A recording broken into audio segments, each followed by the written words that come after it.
Voilà l'évangile de Marc au chapitre 10, à partir du verset 46, c'est l'histoire de Bartimée.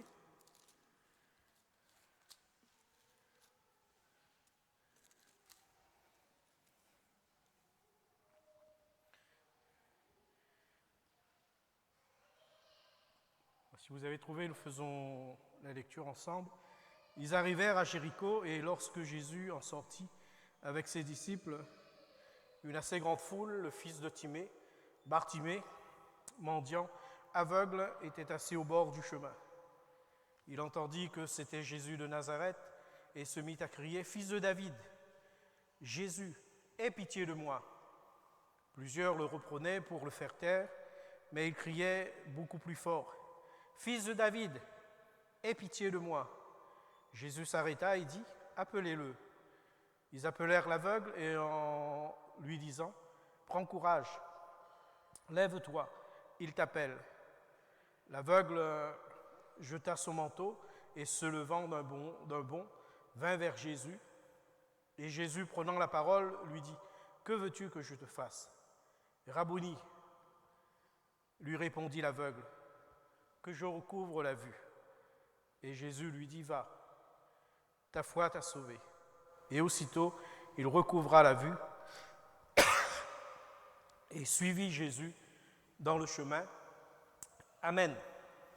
Alors, nous voyons à travers de ce récit un miracle extraordinaire, un miracle qui changera la vie de cet homme. Alors, le titre de ce message, c'est « Quand la douleur devient notre force », quand on n'en peut plus, quand tout d'un coup, les souffrances sont difficiles. Bien souvent, peut-être, on se retrouve plutôt accablé, mais on peut aussi se retrouver dans une situation où on a quelques énergies, ou le dernier espoir, où on réagit pour pouvoir saisir une pleine délivrance. Et dans le cas de cet homme, Bartimée, c'est ce qui va arriver. Une lueur d'espoir, une lumière, un personnage hors du commun, un personnage qu'il a certainement entendu parler des bienfaits et de tout ce qui se passait, à travers tout ce qui se faisait à travers de ses mains. Et il en a saisi l'occasion pour pouvoir changer son histoire, pour pouvoir écrire justement une nouvelle page. Alors ce verset 48 vient comme pour nous montrer que cette douleur va le faire crier. Et souvent, quand on a quelques douleurs, c'est ce qu'on fait, on entend nos aînés, nous aussi des fois, quand nous vivons quelques douleurs, nous crions comme un peu pour nous soulager. Mais cet homme, la douleur de passer, la douleur de vivre ainsi, la douleur aussi de ne pas vivre les mêmes choses, puisque à ce moment-là, il passait une grande foule, ne pas être comme les autres, seulement être dans une attente sans savoir ce qui se passait réellement était frustrant, mais dans cette douleur. Il ne l'a pas laissé accabler, il ne l'a pas laissé que cette douleur le finir ou rester dans une fatalité, mais il a fait quelque chose. La parole de Dieu nous dit, il va crier. Il dit, mais l'aveugle crie encore plus fort.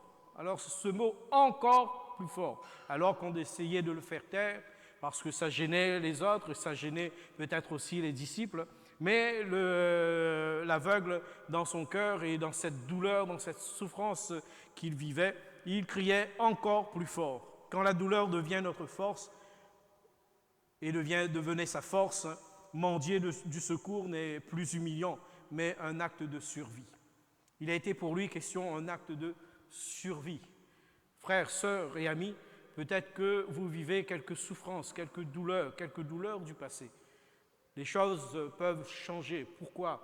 Parce que vous rencontrez la route du Seigneur. Le Seigneur vous rencontre. Parce que quelque chose, une parole est dite. Parce qu'une parole est prononcée. Parce qu'une parole est proclamée. Et le miracle est possible. Amen.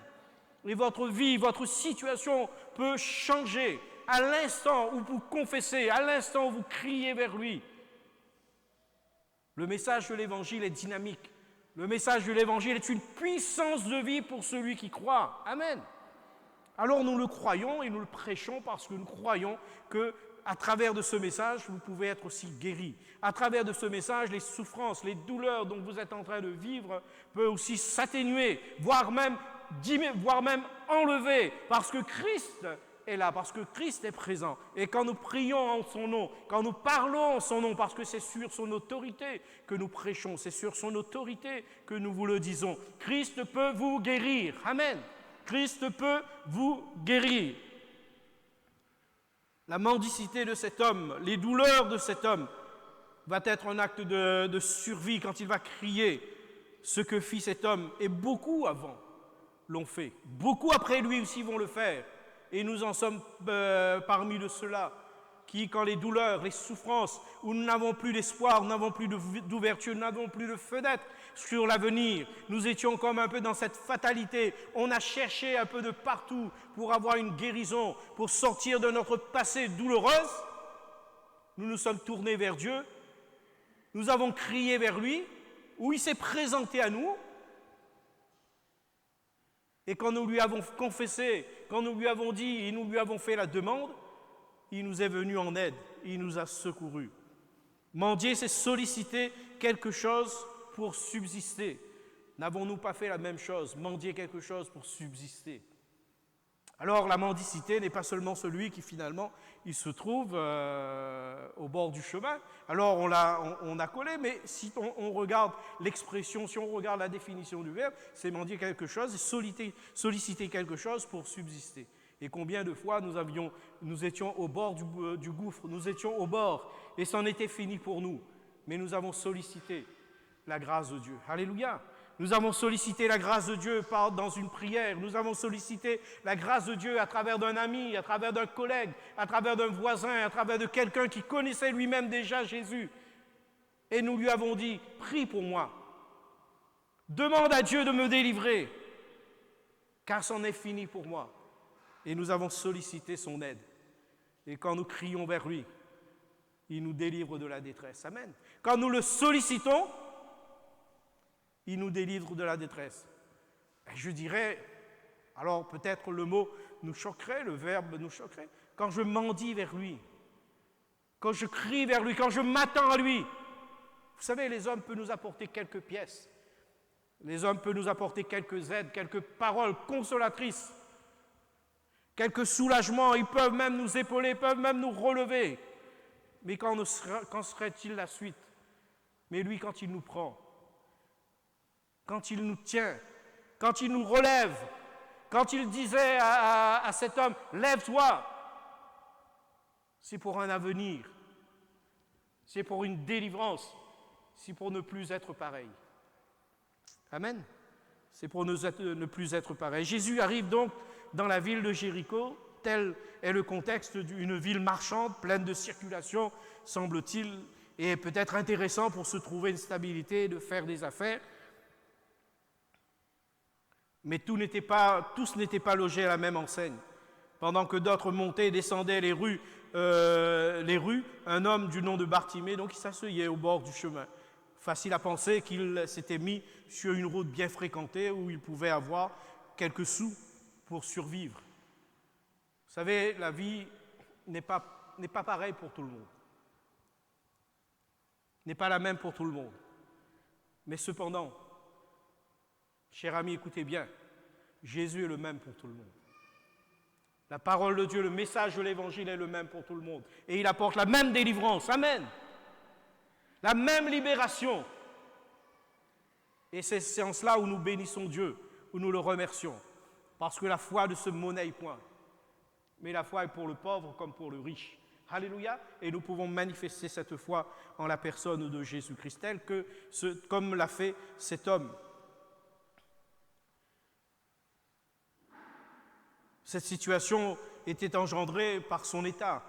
Il était aveugle. Et quelle douleur de ne pas être comme tous les autres. Peut-être que vous l'avez vécu un jour et ressenti, et peut-être que vous le vivez aussi ce soir. Et peut-être qu'on vous l'a fait remarquer que vous n'êtes pas comme les autres. Et peut-être même au milieu et au sein de votre foyer, au sein de votre famille, vous ne vous sentez pas considéré comme les autres. Vous ne vous voyez pas comme les autres. Et vous savez, ça nous ronge, cette douleur nous ronge. Et cette douleur, finalement, nous donne des positions, nous donne des attitudes. et hélas nous donne aussi des réactions. Et on ne réagit plus pareil, on ne fait pas pareil que ce qui devait être normal. Alors on comprend bien que cet homme, dans ses douleurs, il s'était résigné aussi à faire la chose, puisque quand on regarde, il dit Bartimée, fils de Timée. Alors on connaissait bien apparemment son papa, sa famille. Peut-être qu'il a été aussi rejeté de sa famille, puisqu'il se retrouvait là dans les rues en train de mendier. À penser peut-être qu'il était la honte de la famille. Et des fois, peut-être que quelques jeunes le vivent ainsi. Et peut-être que vous, après avoir fondé votre foyer, après avoir peut-être vécu, peut-être que vous le ressentez encore. Mais nous bénissons Dieu de ce que Dieu n'a pas le même regard que nos familles, n'a pas le même regard que nos parents, n'a pas le même regard que nos amis, n'a pas le même regard que les hommes. Dieu ne regarde pas à cette apparence, mais il regarde au cœur. Alléluia. Et si ton cœur le cherche, tu deviens son ami, on l'a chanté tout à l'heure, quel ami fidèle et tendre. Oui, il devient un ami fidèle et tendre. Amen. Il devient un ami fidèle et tendre. Et nous avons besoin d'éprouver ce sentiment de la part de Dieu. Alors que lui devient la honte de la famille, peut-être, alors que lui, peut-être, il n'éprouve pas, et certainement qu'il n'éprouvait pas les mêmes joies de la vie que les autres membres de sa famille, puisque il était obligé de mendier à un certain âge.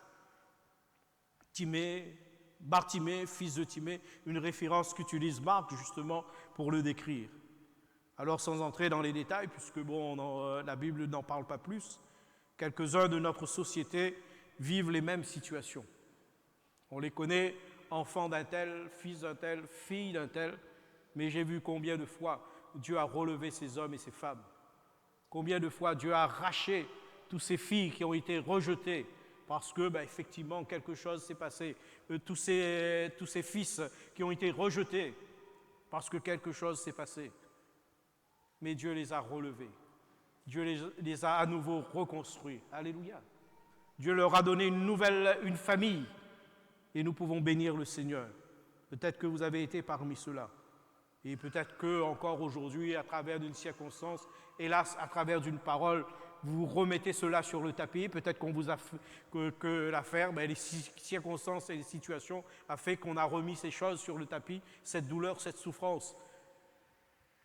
Mais ne vous inquiétez pas, le Seigneur s'occupe de vous. Ne vous inquiétez pas, soyez encouragés, parce que le Seigneur sait s'arrêter quand un cœur crie à lui. Pensons bien qu'aujourd'hui, vis-à-vis de ces handicaps, et qu'aujourd'hui, nous avons ces protections sociales, et bénissons le Seigneur pour cela. Et ça, nous bénissons le Seigneur pour la protection sociale, envers ces malvoyants, envers les autres handicaps. Mais nous comprenons bien que ça ne devait pas être le cas pour Bartimée dans son temps. Alors la suite de l'histoire de cet homme n'est pas commune puisqu'il va être guéri d'une manière miraculeuse parce que Jésus-Christ était passé par là. Alléluia.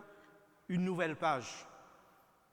C'est le premier point que j'aimerais partager avec vous, une nouvelle page. Et Jésus veut et peut écrire une nouvelle page de notre histoire. Vous savez, il y a des choses où nous revenons souvent sur le passé. Ça nous blesse, ça nous fait mal, mais on n'arrive pas à s'en dégager, on n'arrive pas à s'en éloigner, on n'arrive pas à se détacher. Et on y revient, hélas. On y revient peut-être par la situation qui est devant nous. On y revient des fois par des paroles. On y revient par une fête familiale. On y revient et ce passé, des fois, nous fait mal et nous ronge. Mais moi, je veux vous le dire, frères et sœurs, et je veux vous le proclamer. Jésus veut et Jésus peut écrire une nouvelle page de votre histoire. Amen. Demandez-lui. Accrochez-vous à cela, à cette détermination. Seigneur, oui, je veux écrire une nouvelle page. Je ne veux plus rester sur ce passé. Ça a été commis, ça a été fait, mais je ne peux pas refaire le passé. Mais je peux regarder vers l'avenir. Je peux construire dans l'avenir. Amen. Je peux construire dans l'avenir. Et c'est là où Jésus veut nous emmener. Et moi, ce que j'aime dans ce passage, c'est que ce qu'à la fin, il dit, cet homme, il sera guéri, il va voir. Qu'est-ce qu'il va faire? Il va suivre Jésus. L'avenir, frères, sœurs, chers amis, c'est l'avenir. C'est là où le Seigneur veut te guider. C'est là où le Seigneur veut t'emmener. Dans l'avenir. Vers un avenir. Vers une grande délivrance. Et le Seigneur peut écrire cette nouvelle page de ton histoire de la plus belle des manières. Et je crois que cette visite inopinée n'est pas un hasard. Jésus nous donne toujours à chaque personne l'occasion d'écrire une nouvelle page de son histoire. Je suis venu pour sauver ce qui est perdu, dira Jésus. Alléluia. Une occasion pour écrire une nouvelle page de notre vie. Je suis venu sauver ce qui est perdu. Donc on comprend bien que l'état change. Son état va changer. Il y aura une autre histoire. Mais cette histoire est écrite avec Jésus. Au nom de Jésus, les choses vont se faire. La vie d'avant et la vie d'après. La vie avec Jésus et la vie sans Jésus. Telle est l'opportunité donnée à chaque personne. Nous avons la possibilité de choisir. Beaucoup d'entre nous ont choisi de vivre avec Jésus. Et vous savez que chaque jour est un nouveau jour. Amen. Puisqu'il le dit, chaque jour suffit sa peine. À chaque jour, Dieu nous donne un nouveau jour, quelque chose de plus, quelque chose d'agréable. Alors oui, nous pourrions certainement dire, mais Seigneur, tu te rappelles d'hier, tu te rappelles de ceci, tu vois ton enfant. Ah, Jésus, tu vois ton enfant. Frère, sœur, si Jésus nous emmène dans cette journée, ce n'est plus pour regarder derrière. C'est pour regarder, pour se fixer dans la journée dans laquelle nous sommes. À chaque jour suffit sa peine. Alors, avec raison, il le dit, ne vous inquiétez de rien. Ne vous inquiétez de rien. Alors oui, on peut avoir quelques soucis, quelques réflexions sur ce qui va être notre avenir, mais n'en rajoutons pas. Ne nous faisons pas tout d'un coup qu'on ait 1 kilo et qu'on ressort après à la fin avec 100 kilos sur le dos. Ne nous chargeons pas des choses que nous ne connaissons pas. Ne supposons pas des choses. Mais demain, qu'est-ce que mon patron va dire? Il a commencé à me regarder ainsi. Mais qu'est-ce qu'il va dire? Et après, demain, à la fin de l'année, mais comment je vais vivre? Frères, sœurs, si Jésus nous a pris par la main aujourd'hui, hier, il ne nous lâchera pas. Il est le commencement, il est la fin. Il nous garde dès notre départ et jusqu'à notre arrivée. Amen. Dit, jusqu'à dans votre blanche vieillesse, je serai le même. Bartimée, depuis sa naissance, vivait ainsi dans cette situation, et nous pourrons le penser, dans cette souffrance de ne rien voir, dans cette souffrance de ne rien observer, dans cette souffrance de ne rien admirer. On comprend bien que la douleur est là. Mais la vie de Christ est loin d'être cette vie mendiante de Bartimée, mais c'est bien une vie de délivrance, c'est bien une vie de bonheur, de joie. Alors, certainement qu'il y a nos problèmes et nos difficultés avec lesquels nous vivons, mais là, nous regardons dans le côté spirituel. Et nous avons vu que le Seigneur nous a relevés dans nos misères, dans nos problèmes, dans nos difficultés. Il a mis la lumière. Amen. Et il peut nous donner cette vie de délivrance et nous délivrer de bien les souffrances. Lui-même dira, sans moi, vous ne pouvez rien faire. Je suis la porte. Si quelqu'un entre par moi, il sera sauvé. Il entrera, il sortira et il trouvera des pâturages. Ça, c'est la vie que Dieu veut nous donner. Et il s'engage lui-même. Si quelqu'un entre par moi, il sera sauvé. Il entrera, il sortira, il trouvera des pâturages. Alors il le dit dans Jean 10 pour expliquer aux disciples qu'il est la porte, qu'il est aussi le bon berger. Le voleur ne vient que pour dérober, égorger, détruire. Moi, je suis venu afin que les brebis aient la vie. Voilà ce que le Seigneur va te proposer. Qu'il ait la vie et qu'elle soit, comment? Dans l'abondance. Amen. Qu'elle soit dans l'abondance. Dans 2 Corinthiens, au chapitre 5, verset 17, le Saint-Esprit, inspirant Paul, il dira ceci, « Si quelqu'un est en Christ, il est quoi? Une nouvelle créature, une nouvelle page va s'écrire pour ta vie, pour ton foyer, pour ton avenir, pour ton avenir professionnel, une nouvelle page va s'écrire. Il est une nouvelle créature, les choses anciennes sont passées, et voici toutes choses sont devenues nouvelles. C'est cette vie que Jésus nous promet et va permettre à cet homme d'en bénéficier. Alors, excusez-moi de vous le dire, alors, on peut être tout d'un coup beaucoup spirituel et puis aller au-delà. On dirait que le verset ne pourrait que concerner que cette vie après la mort. Mais nous vivons déjà dans cette vie de Christ. Vous savez, il nous a donné tout ce qui contribue à la vie. Amen. Dans notre corps, dans ce côté de chair où nous sommes, nous vivons déjà dans la vie de Christ. Amen. Alors certes, pourquoi nous avons des douleurs, pourquoi nous avons des souffrances, pourquoi nous avons tout cela? Parce que la chair ne peut supporter cette vie. Elle est trop parfaite. Mais cependant, le Saint-Esprit vient nous donner les forces, les capacités pour pouvoir vivre cette vie. Frères, sœurs, quand le Seigneur nous donne et que nous devenons une nouvelle créature, vous savez, ce n'est pas seulement pour le ciel, mais c'est aussi ici-bas. Amen. C'est aussi ici-bas dans nos comportements, dans nos entreprises, dans notre vécu au quotidien, avec nos voisins, avec nos familles. Nous sommes changés, transformés. La preuve, c'est ce qui va se passer chez cet homme. Il va glorifier le Seigneur, il va le suivre sur le chemin. Et qu'est-ce qui va passer? Dans Luc, il est dit que la foule louait le Seigneur parce qu'ils ont vu le changement. Ils ont vu une transformation. Une nouvelle page va s'écrire pour cet homme.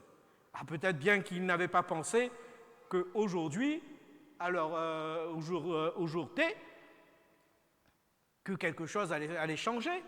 Peut-être qu'il avait même fait ses projets pour le lendemain. Où c'est qu'il allait se placer pour mendier? Comment il allait faire? Peut-être qu'il avait quelques stratégies, sans penser que quelque chose allait se passer. Et peut-être que vous, dans votre cœur, ne pensez pas à ce qui va se passer. Vous dites, je viens écouter la parole de Dieu, comme les autres fois. Seigneur, j'ai quelques souffrances, j'ai quelques douleurs. Mais vous savez qu'aujourd'hui, qu'à ce moment même, le Seigneur peut te guérir. Qu'en ce moment même, le Seigneur peut écrire une nouvelle page. Qu'à ce moment même, le Seigneur peut enlever ta douleur et les douleurs du passé pour que tu sois cette nouvelle personne. Le Seigneur peut le faire. Si quelqu'un est en Christ, il est donc une nouvelle créature. Toutes choses sont passées, sont devenues nouvelles. C'est cette vie que Jésus nous promet et va permettre aussi à cet homme d'en bénéficier. Aussitôt, il est dit, il recouvra la vue et suivit Jésus dans le chemin. Cher ami, quel est votre choix? Avec lui ou sans lui? Avec lui ou sans lui? Oh, ne prenons pas le risque d'aller sans lui. Nous savons déjà la vie sans lui. Mais peut-être que tu ne connais pas encore la vie avec lui. Ou peut-être que tu le sais et tu ne le vis pas encore dans la totalité. Mais la vie avec lui, c'est merveilleux. Amen. La vie avec lui, il saura nous protéger, nous garder, comme tel un berger qui sait garder ses brebis, tel un berger qui sait protéger, tel un berger qui sait venir en aide à sa brebis, tel un berger qui sait panser les plaies de ses brebis, tel un berger qui les connaît par leur nom, tel un berger qui sait les compter, tel un berger qui sait en prendre soin. Jésus veut prendre soin. Un passé douloureux ou un avenir heureux. Et si ce soir dans ton cœur, tu l'ouvres au Seigneur, oui, tu auras cet avenir heureux. Et c'est ce que nous dit le prophète Jérémie, à travers de la bouche du prophète Jérémie dans son livre au chapitre 29. Vous le connaissez, et on le cite assez souvent, car je connais les projets que j'ai formés sur vous, dit l'Éternel, projets de paix, non de malheur, afin de vous donner un avenir et de l'espérance. Alors, vous comprenez bien qu'avant même que ces hommes et ces femmes auxquels le Seigneur est en train de parler avaient imaginé quelque chose à venir, avaient imaginé quelques années, le Seigneur avait déjà écrit une nouvelle page pour eux. Avant même que nous aurions peut-être pensé déjà à un avenir ou quelques années après, le Seigneur a déjà écrit. Il dit, « Car je connais les projets de paix et non de malheur, afin de vous donner un avenir de l'espérance. » De l'espérance. Peut-être que tu n'as plus cette espérance à l'image aussi de cet homme, mais quand il vient, quand il passe, l'espoir renaît. Considérez donc l'amour et la compassion de Dieu pour tous ceux dont il croise la route. Et ce changement de vie, c'est ce qui a été pour cet homme Bartimée. Deuxième point que nous voyons dans cette histoire, c'est sa détermination. Mais cette douleur d'être différent vient de trouver de l'espoir en la personne de Jésus. Une détermination sera dans son cœur. Et peut-être que c'est pour moi, donc l'occasion, dira-t-il, d'être guéri, de vivre comme les autres, avec plus de dignité. Apparemment, il semblait vouloir tirer un trait sur ce passé mendiant et aveugle, puisqu'il ne va pas rester à l'écoute des gens qui lui ont dit « Tais-toi, arrête de crier !» Ou il n'est pas resté au bord de la route seulement à mendier « Donnez-moi quelques pièces !» Mais il va crier, il ne voulait plus rester comme cela. Je ne sais pas quel est l'état de votre cœur quand vous êtes entré, et quel est l'état de votre cœur avant même, quel était l'état de votre cœur avant même de venir là. Mes chers amis, ne restez pas dans la fatalité, pardon. Ne restez pas dans des situations qui vous font mal. Soyez déterminés à recevoir quelque chose de Dieu. Soyez déterminés à prendre ce que Dieu veut vous donner. Soyez déterminés dans votre cœur. Et puis, il avait quelques renseignements sur la personne de Jésus, sur le pouvoir de Jésus. Nous imaginons que partout dans les rues, on parlait des prodiges faits par les mains de Jésus. Et voilà que l'occasion se présentant, entendre et ne pas voir réveille les douleurs du passé. Il est un peu excité dans son cœur, il est un peu excité dans sa personne, mais qu'est-ce qui se passe? Qui est là? Pourquoi autant de bruit? Mais c'est Jésus de Nazareth, tout d'un coup. Jésus de Nazareth? Vous savez, ça tourne vite. Ça tourne vite quand nous sommes dans des situations difficiles. Ça tourne vite quand les douleurs depuis des années nous tiennent. Ça tourne vite quand tout d'un coup un espoir arrive. Ça tourne vite tout d'un coup quand nous connaissons celui qui vient. Alors ça aurait pu être, je ne sais pas trop, dans ce temps-là, autre personne, un religieux ou autre, de ce temps pharisien. Mais là, quelque chose de particulier intriguait son cœur. Mais qui est-il? Qu'est-ce qui se passe? Il ne voit pas, mais il entend. Ça affûte un peu plus encore les sens qui sont encore en fonction. Il entend. C'est Jésus de Nazareth. Et cette douleur du passé, cette douleur d'être dans cette situation et de ne pas être dans le même enthousiasme, que les autres, d'être dans la même joie, dans le même liesse que les autres, cette douleur est là et ça va être sa force pour pouvoir sauter, pour pouvoir crier, pour pouvoir dire « Jésus, fils de David, aie pitié de moi !»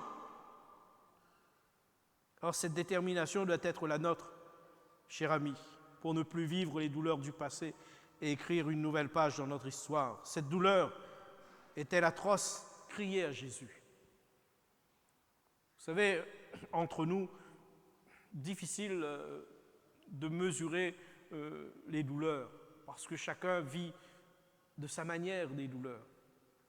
L'enfant, il aura peut-être un petit épine, il va crier, tout le quartier va entendre au moment où on va essayer d'arracher. Nous, peut-être pas, mais on ne peut pas dire que sa douleur n'est pas grande, mais c'est sa proportion de ce que lui ou ce que l'enfant ressent. Et chacun, finalement, on a nos douleurs, nos souffrances. On ne peut dire, ben oui, si tu connaissais ma douleur. Vous savez, souvent on entend ça, quand on veut partager quelque chose parce qu'on ne se sent pas bien, on a quelques douleurs, on veut partager avec l'autre. Tu sais, là, je passe par quelques temps difficiles, ça ne va pas, je souffre. Ouais, mais si tu savais comment moi je souffre. Non, tu n'as pas demandé ça, là. On t'a seulement dit que je souffre. Parce que la douleur, bon après, peut-être scientifiquement ça se compare, mais je veux dire, entre individus, ça ne se compare pas parce que chacun vit sa douleur.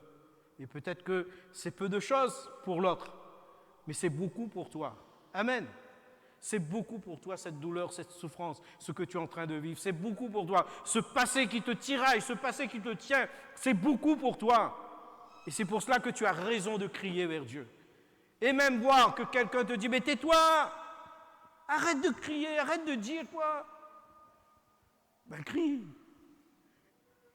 Crier, c'est pas pareil parler, c'est pas pareil prier. Ah, crier, c'est vraiment parce qu'on n'a plus là. Moi, quand j'ai peur, je crie. Parce que je sais que j'ai pas d'autre solution.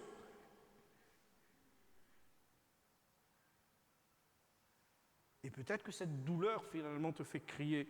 D'autres te disent, mais tais-toi, allez, écoute, ouais, c'est pas grave, ça va passer. Mais ouais, mais ça passe pas, finalement. Et c'est ce qui s'est passé pour cet homme, finalement. Il était en train de crier, il est dans la douleur, il est dans la souffrance, il ne vit pas comme les autres, il ne voit pas comme les autres, il ne vit pas la situation comme les autres, et surtout qu'il ne voit pas Jésus. Alors on lui dit, arrête de crier. Arrête de crier. Mais non, il avait besoin d'exprimer ce qu'il a, cette douleur, donc il va l'exprimer devant le Seigneur. Soyez prêts à écrire cette nouvelle page, justement, de votre histoire, maintenant avec Jésus. Lui seul est en capacité de vous aider, de prévoir votre transformation. Alors criez vers lui. Quand un malheureux crie, l'Éternel, il l'entend. Quand les autres nous empêchent de sortir de nos douleurs, il nous faut continuer à crier à lui. Amen. Ne laissons pas passer nos occasions. Soyez décidés à aller jusqu'au bout. Nous découvrons que cet homme, c'est ce que cet homme a fait. Il est allé jusqu'au bout. Plusieurs le reprenaient pour le faire taire, mais il criait beaucoup plus fort, « Fils de David, aie pitié de moi !» Entre reproches et encouragement, c'est ce qui va se passer. Quand ils vont comprendre que tout d'un coup, Jésus va s'arrêter, ils vont changer un petit peu le langage. Lève-toi, prends courage, lève-toi parce que Jésus t'appelle. Alors que bien avant, ils étaient en train de lui dire, mais tais-toi, arrête de nous fatiguer, tu es en train de crier derrière nous. Alors, je pense bien que si ceux-là ont réagi, c'est vraiment qu'il insistait, cet homme. Mais sa douleur, personne ne connaissait. Il était le seul qui connaissait cette douleur profonde. Comprenez bien que sa demande était aussi profonde. Tais-toi, courage, lève-toi, voilà qu'il t'appelle. Et si nous écoutons les gens, bien souvent, nous ratons les occasions. Beaucoup nous disent, attention, ne va pas là-bas, attention, ne fais pas comme ça, attention. Si nous écoutons les gens, bien souvent, nous ratons les occasions parce qu'ils changent, ils sont changeants, ils changent souvent d'avis. Peut-être que nous devons écouter aussi notre cœur et quand Dieu nous appelle, y répondre. Et nous aurons certainement beaucoup plus de crédit dans notre détermination. Le besoin pour nous d'être déterminés. Jésus s'arrêtera toujours sur le chemin d'un cœur déterminé. L'homme était aveugle mais pas sourd. Et il va entendre les paroles de Jésus. C'était ce Jésus qui l'intéressait, non pas les autres. Quel espoir pour lui au bon moment. Il était au bon moment et il était au bon endroit. Là, il ne faut pas rater l'occasion. Moi, je vous le dis, il ne faut pas rater l'occasion. Moi, je savais, quand j'avais entendu la parole de Dieu, quand c'était le moment, quand c'était le temps, il ne fallait pas rater l'occasion. Moi, je dis, Seigneur, je ne sais pas, parce que bon, vous savez, quand vous entendez comme ça, et vous êtes plein d'enthousiasme, mais bon, vous avez toujours des voix derrière qui essayent de vous retirer, de vous dire, ouais, attention, etc. Mais quand il l'appelle, il ne faut pas rater l'occasion, moi je vous le dis, parce que des fois, après, ça met longtemps pour retrouver l'occasion. Il faut saisir. C'est pour cela, moi, je dis aux jeunes, quand votre cœur est pleinement disposé, que vous avez le désir et que tout d'un coup, vous avez été touché par la parole de Dieu, par un message, et que vous avez le désir de donner votre cœur au Seigneur, de vous engager, ne remettez pas à demain, ne remettez pas à l'année prochaine. Ne remettez pas à l'année prochaine, prenez votre décision tout de suite et soyez déterminés. Ce qui se passera après, Jésus s'en occupera parce que c'est lui qui fait le temps, ce n'est pas nous. Ni vous, ni moi ne faisons le temps. Et vous l'avez bien compris dans cette histoire de Covid. On a fait des grands projets, voyage par-ci, voyage par-là. C'est vite fait. Donc c'est lui qui fait le temps. Faisons-lui plutôt confiance. Amen. Et si notre cœur a été touché, et c'est lui, il a pris le temps. Comprenez bien, écoutez bien, s'il a pris le temps avec nous pour que notre cœur soit touché, et c'est parce qu'il veut nous aider, c'est parce qu'il veut de nous, amen, puisqu'il prend le temps. Quand vous allez chez quelqu'un et vous voulez le convaincre, vous n'allez pas tout d'un coup, oui, allô, oui, je vais te dire, non, vous allez prendre du temps, vous allez faire quelque chose et vous allez prendre du temps pour pouvoir discuter, pour pouvoir le montrer, pour pouvoir détailler les choses, mais vous allez prendre du temps pour le convaincre, pour l'aider. Jésus prend le temps pour nous aider, amen. Jésus a pris le temps pour nous convaincre, alors que nous étions dans nos erreurs, dans les ténèbres. Jésus a pris le temps. Combien de fois le frère et la sœur est revenu à la charge? Pour nos anciens, vous l'avez connu. Combien de fois? Et combien de fois ta grand-mère, ta mamie a pris le temps de prier pour toi, a pris le temps? Parce que Jésus veut de nous. Alléluia, et il prend le temps avec nous. Et moi, ce que j'aime, justement, dans ce passage, c'est qu'il va arrêter. Il va s'arrêter un moment et il dit, appelez-le. Une prière, et ce dernier point, une demande stimulée par le désir de vivre autrement. Viens, aide-moi, Jésus. Et Jésus dira, que veux-tu que je te fasse? Que je recouvre la vue. Alors, dit Marc, beaucoup le menaçaient pour qu'il se taise. Mais l'énergie du désespoir, l'heure de la dernière chance, la certitude que Jésus seul peut être sa bouée de sauvetage, le poussait à crier de plus belle. Et vous, frères et sœurs et chers amis, quelle est votre demande? Jésus s'arrêta, appelez-le, il appelèrent l'aveugle, disant, prends courage, lève-toi, il t'appelle. Et l'aveugle, qu'est-ce qu'il fait? Il jeta son manteau, se débarrassant de ce qui l'encombrait pour aller plus vite, pour aller et pour venir promptement, et des fois, tellement de choses. Et peut-être que là, il y a un manteau qui te gêne. Qu'est-ce que les autres vont dire demain? Et si je n'y arrive pas? Vous savez, ce sont des manteaux dans les conforts dans lesquels on peut se trouver, tout d'un coup, on trouve quelques conforts. Quand Jésus nous appelle. Et si demain? Mais qu'est-ce que les autres vont dire? Je crois qu'à un moment, vous savez, si les autres n'ont pas pu nous apporter ce qui est nécessaire pour nous sortir de ce passé douloureux, et que quelqu'un nous le propose, telle la personne de Jésus, jetons ces choses, ces raisonnements qui nous empêchent d'aller plus loin, ce confort, cette sécurité qui tout d'un coup nous empêche d'aller plus loin. Mais venons vers Jésus. Amen. Et laissons lui-même nous mettre en sécurité. L'aveugle jeta son manteau et se levant d'un bond, vint vers Jésus. Et d'une prière simple, d'une réponse simple, voilà l'homme qui guérit, va être guéri de son mal. Une douleur du passé effacée, une vie nouvelle, pleine d'espérance, c'est ce qu'on vit avec quand on est avec Jésus, quand nous l'invoquons, il nous vient en aide. C'est un geste aussi de ce geste qu'il a fait, montrant le désir de changement, jeta son manteau, qui fut aussi son compagnon depuis quelques années. Ça a été là. Et sa réponse prompte à l'appel de Jésus, se levant d'un bond, il vint vers Jésus, montre aussi sa détermination. Sommes-nous déterminés? Alors oui, frères, sœurs, dans la Bible et dans les récits des évangiles, on nous détaille quelques personnes qui ont été déterminées d'aller jusqu'au bout, même quand il y avait des obstacles, la foule l'empêchait, mais il prenait le dessus sur ces obstacles, comme le paralytique, comme Zachée, comme la femme syrophénicienne, elle était là, on a empêché, Jésus même a donné une parole qui aurait pu être gênante, mais cependant, elle a persévéré, et elle a continué, et elle a persévéré, elle a gagné, comme cette femme à la perte de sang, alors que la foule était là, alors qu'elle était malade, mais plein de courage et plein de détermination, et le désir d'écrire une nouvelle vie, une nouvelle page de sa vie, va la pousser encore plus loin. Alors, chers amis, saisissez pour vous l'occasion d'être libérés d'un passé douloureux et d'être guéris dans votre corps malade. Jésus est toujours le même.